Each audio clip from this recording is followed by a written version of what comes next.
This movie is progressive cinema in its truest sense.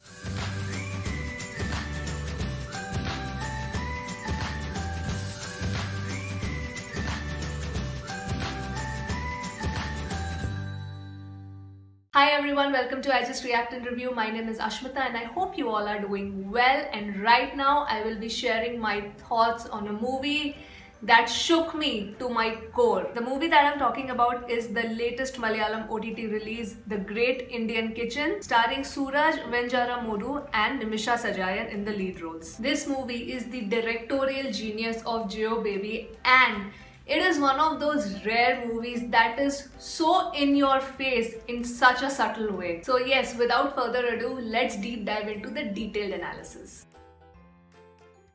The writer of the story is Jio Baby himself, and my god, what a story he has written. Firstly, he didn't give the characters any names, which I thought was such a genius thing to do. By keeping the characters nameless, the story indirectly tells the audience that it might as well be one of us. Suraj and Nimisha's characters are a newly married couple. Suraj's family is what we typically call as the well-respected and the well-reputed family in the society. When the movie essentially starts, we see that the ladies of the house prepare all the meals lovingly for the men. Suraj is happy to steal a romantic moment with his wife when the mother is not looking, and the audience is made to believe that maybe we are about to get a nice light-hearted rom-com where the wife is happily preparing all the wonderful delicacies for her husband. But the mood of the film almost shifts instantly at the first moment when Nimisha witnesses that the dining table has been left in a complete mess by the men, with all the food wasted just lying on the tablecloth. The shock registers on Nimisha's face when the mother-in-law just casually sits and has her breakfast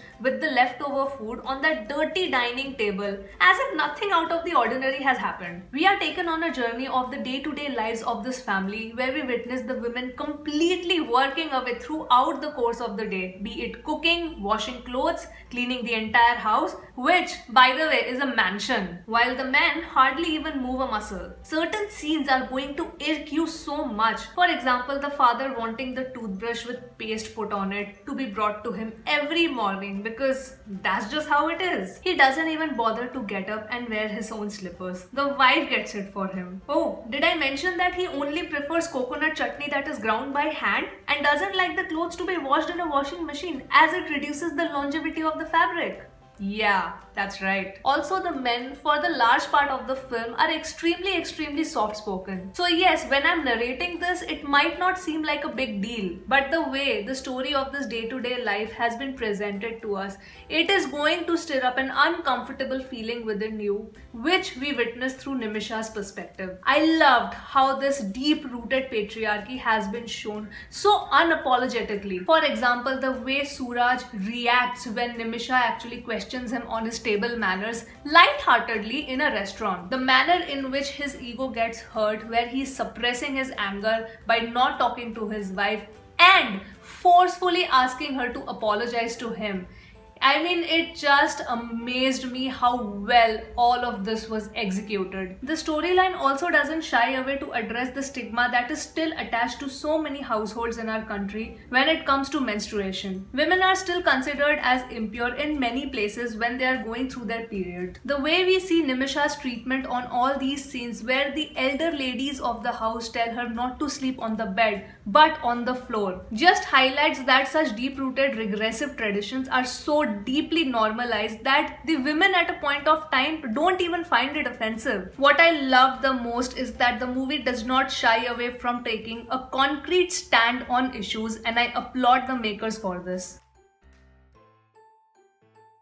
I can safely say that this is by far one of the most superiorly directed films that I've watched in recent times. It's not just the actor that the director has utilized so well, it is the entire premise in which the drama is set. That itself is a character. By the time the movie was almost nearing the climax scene, I was so frustrated with that house, and that's because the director utilized every aspect of that set so well. Same goes for the editing of the film. Every scene is important to the storyline. When you watch the film, you will feel that majority of scenes are extremely repetitive. So repetitive that it's almost exhausting to watch. And that is the true beauty of the edit. It is supposed to tire you out. It is supposed to make you feel what Nimisha is actually going through by doing all the chores day in and day out again and again and again. I don't know how he managed to invoke this feeling inside me, but every time I was watching Nimisha work inside that kitchen, I felt claustrophobic. The best part about this film's direction is that no matter who you are, a male or a female,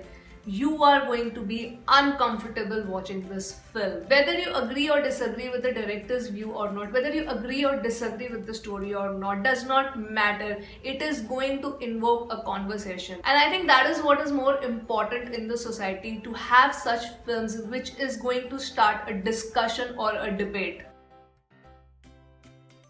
A huge shout out to Tony Babu, who is the sound designer of this film. The movie has no background score. All the sounds used are that of the natural surrounding sounds. It has been engineered and mixed really well. You can feel every whistle of the cooker, the chop of the vegetables that are being cut, the effort that has been put to swipe the floor of the house. The sound design is impressive, to say the least.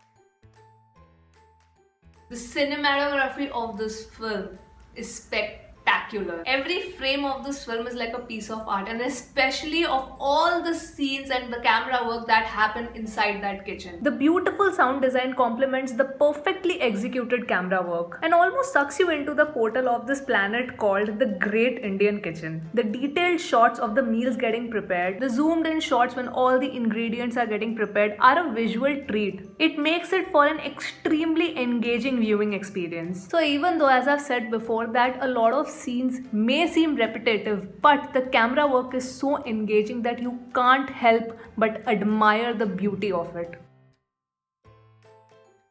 I am in awe of all the actors. The sheer restraint with which the performances have been delivered is sure to blow your minds away. I was extra happy to see this pair on screen because it has only been like a few weeks since I've watched Thondi Muthulam Driksakshiyam. So to watch the same actors again being paired opposite each other made me extremely happy. Suraj is just fantastic with his humble yet chauvinistic portrayal of the husband. Yes, we know as an audience that he's a good guy, but the patriarchy is so deep rooted in his mind that he thinks that whatever he is doing, however he is treating the ladies of the house, his mother or his wife, is all normal, and that is how it is supposed to be. Suraj was brilliant as always. I have really come to appreciate his acting style. What a fine actor. He portrays his character with so much humbleness and restraint, and yet he manages to make you hate him. That really is a testament to his amazing acting skills. But this movie belongs to Nimisha, who stole the limelight for me. She made me yearn for her. She made me cry for her. She was so convincing to me that I cheered when she threw that bucket of dirty water on Suraj's face.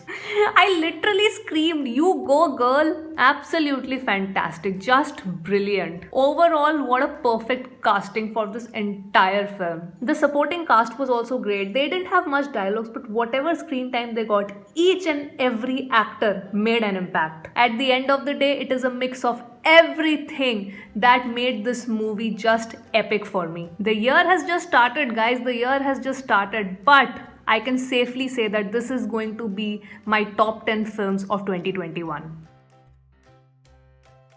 I think if you have reached the video at this point, you know that I'm absolutely going to recommend watching this film. You can watch the film in the streaming platform MeStream. It's of course a paid watch, but I'm assuring you it is going to be worth your every penny. And yes, that brings me to the end of my review for The Great Indian Kitchen. What a great movie. Hats off to the entire team of this film. And I hope you have come till the end of the video. If you have, thank you so much for watching.